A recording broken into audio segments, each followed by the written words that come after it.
Guys, ഇതേ ഇപ്പോൾ 5 മണി ആയിട്ടുണ്ട് കേട്ടോ. അപ്പോൾ നമ്മൾ നാലമ്പലത്ത് പോവാണെന്ന്. അപ്പോൾ 5:30 ആകുമ്പോഴത്തേക്ക് വണ്ടി വരും. അപ്പോൾ പോയിട്ട് വരാം. അങ്ങനെ ദേ നമ്മൾ ഇറങ്ങി കേട്ടോ. ഞാനും അമ്മയും കുഞ്ഞാറ്റിയാണ് കേട്ടോ പോകുന്നത്.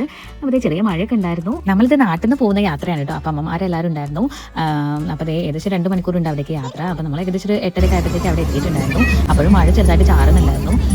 അപ്പോൾ ആദ്യം നമ്മൾ പോയത് നാലമ്പലത്തിലെ ശ്രീരാമക്ഷേത്രത്തിലേക്കാണ്. അപ്പം അവിടെയാണല്ലോ ആദ്യം തൊഴേണ്ടത്.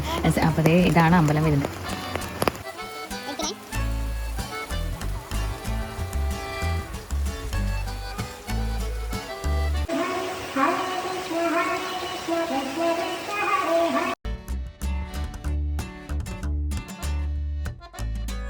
അപ്പോൾ ഇവിടുന്ന് തൊഴുതിറങ്ങിയപ്പോൾ ഇവിടെ രാവിലത്തെ ഭക്ഷണം ഉണ്ടായിരുന്നു കേട്ടോ. അപ്പോൾ ഇത് വന്നിട്ട് എനിക്ക് തോന്നുന്നത് അരിയാണ്. അരിയുടെ ഉപ്പുമാവും പിന്നെ അതുപോലെ തന്നെ അച്ചാറുമാണ് കേട്ടോ. ഇതൊരു വെറൈറ്റി കോമ്പിനേഷൻ തന്നെ, നല്ല രസം ഉണ്ടായിരുന്നു കേട്ടോ അവിടുത്തെ ആ ഒരു രാവിലത്തെ പ്രസാദത്ത്.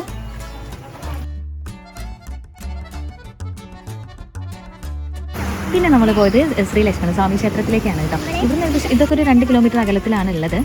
അപ്പോൾ അടുത്ത് നമ്മൾ ഇവിടേക്കാണ് വന്നത്. ഇനി അടുത്തത് നമ്മൾ പോകുന്നത് ഭാരതസ്വാമിയുടെ ക്ഷേത്രത്തിലേക്കാണ് കേട്ടോ. അതും ഏകദേശം ഈ ഒരു ഏരിയ തന്നെയാണ്.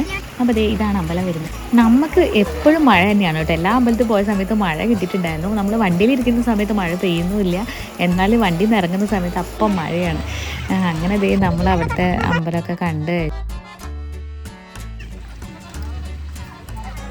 ഗൈസ്, നമ്മൾ അടുത്തത് ശത്രുഘ്ന ക്ഷേത്രത്തിലേക്കാണ്.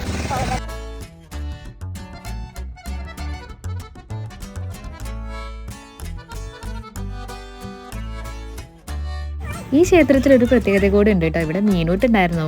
നമ്മൾക്ക് ഇവിടെ ഷീട്ടാക്കി കഴിഞ്ഞാൽ നമുക്ക് മീനുകൾക്ക് ഇതുപോലെ അങ്ങനെ അരി ഇട്ട് കൊടുക്കാം. ഇനി നമ്മൾ പോകാൻ പോകുന്നത് സീതാദേവിയുടെ ക്ഷേത്രത്തിലേക്കാണ് കേട്ടോ. ഒരു വയലിൻ്റെ നടുക്കാണ് ഈ ഒരു ക്ഷേത്രം വരുന്നത്.